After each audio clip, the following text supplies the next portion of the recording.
Thank you very much. I'm very proud to be here at in the People's Republic of Portland. You have quite a reputation back east, and let me tell you how weird this is to, you know something's wrong with the economy if this many people are going to come out on a Friday night to listen to me. We have serious economic problems. I want to thank David for arranging this event, and I want to especially thank Josie Kerner, who been my hostess for the last 2 days, and it's been wonderful.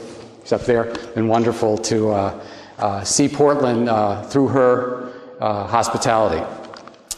But I have a bone to pick with you before we start, which is you took away the best worker we ever had at the Labor Institute and the Public Health Institute. Tonight, there's a woman here named Sydney Wilkes, who moved out to Portland, and we've never been the same since she left. But because of her hard work, and I'm telling you, she's a very talented hard worker, I was able to get enough time to start learning how to write. And I thank you very much, Sydney, for all you did for us. Thank you.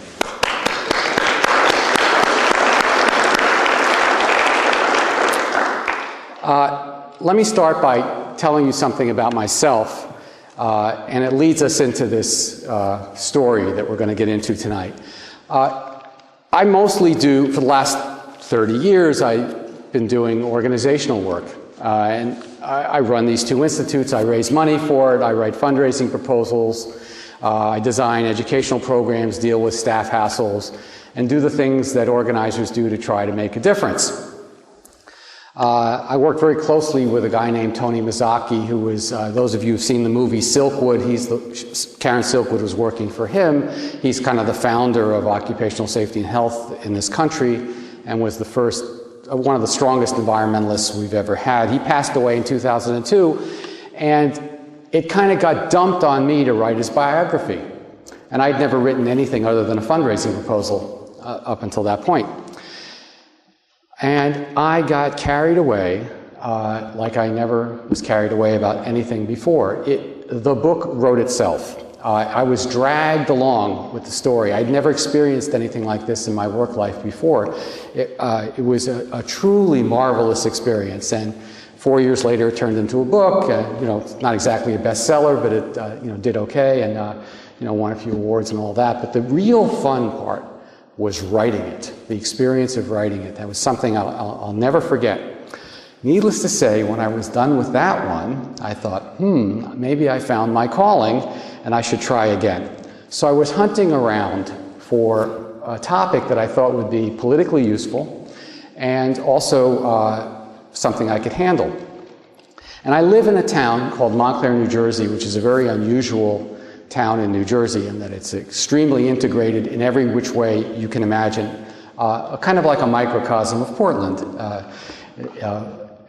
But there are a lot of bankers that live there that work on Wall Street, and in our soccer team for our kids, a lot of the soccer dads worked on Wall Street, and over a period of years, they kind of educated me about how it worked, and I thought, well, maybe I should write a story about Wall Street in some fashion. And I got attracted to these, don't ask me why, I developed a morbid curiosity is the only way to describe it, something an analyst might be able to figure out, for these opaque and exotic financial instruments. This was 2 years ago, more than 2 years ago, because people kept saying, these are too hard to understand. So I said, I'm an educator. If I can understand these things, then I can write a book so that other people can understand these things. And that was kind of what was happening. So I was collecting stories about these things that you couldn't understand, like UFOs or something. And all of a sudden, some weird things started happening. There was a story about a town north of the Arctic Circle in Norway called Narvik, Norway. And my family's been to Norway several times, so we have kind of an affinity to the place. My daughter just went to school there for a semester. I thought, Narvik, I know where that is. And it turned out that they lost half their treasury on buying a series of these supposedly safe, exotic, and opaque instruments. So I said, this is the story is building here. Then the next thing that happens is the town next to where my in-laws live in Milwaukee, Wisconsin, a town called Whitefish Bay, also jumps into this particular opaque and exotic soup. And they and that town and 5 other towns end up losing $200 million of funds that they were trying to accumulate to help pay for pensions and such for employees. So I thought, what is going on here? There's got to be a story. I should write about this. So I'm collecting all this information. I'm looking carefully through it. And about a year ago, I remember sitting with my friend, and I said, you know, I'm really working on this story. I think there's something here. And he said, oh, you should really do it. You should do it. And had I done it then, we'd be over at a Coliseum listening to me speak, because the book would have come out smack when the crisis happened. But I didn't do it. And I didn't do it because I was scared. I didn't think I really understood it. They were too opaque. They were too difficult. I couldn't find enough information. So we went away for vacation last summer, came back, and all hell started breaking loose on Wall Street. That's when we had Bear Stearns disappear, Merrill Lynch, Lehman Brothers, AIG, Bank of America was in trouble, Citigroup, you know, WAMU, isn't that your bank near here? That one went under. I thought, what is going on here? So I jumped into it again. I said, this time I'm going to get it. And by then, there was so much information out in the blogosphere and on the internet that I found enough sources that I could put it together. I could put aside the derivative book that I spent $50 on that I couldn't get past page 3 because there are too many equations.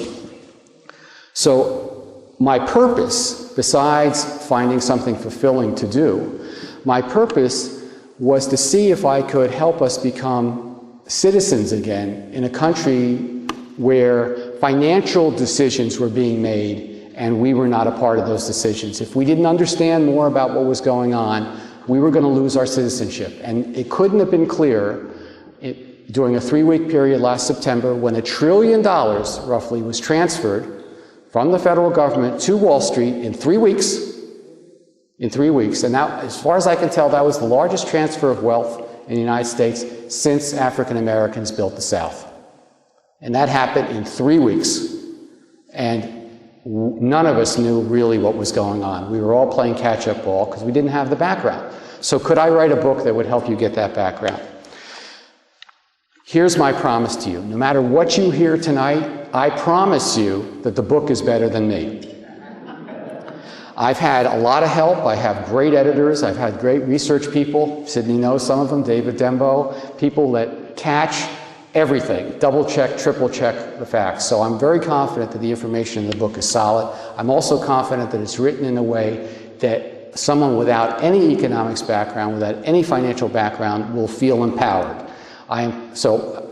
You can just tune out the rest of the night. The book will take you there. Okay, where does this story start? I'm going to start this story in the mid-1970s. Late 1970s, when this country embarked on a grand experiment. And the experiment was one that was going to try to deal with the perceived malaise in the economy that we were experiencing then. Stagflation, things didn't quite seem right, the world was becoming a more difficult place economically, and the powers to be thought they had a great idea that would truly save our country, make our economy and our people strong again. And the experiment had several components. I'm going to focus on 2 of them tonight.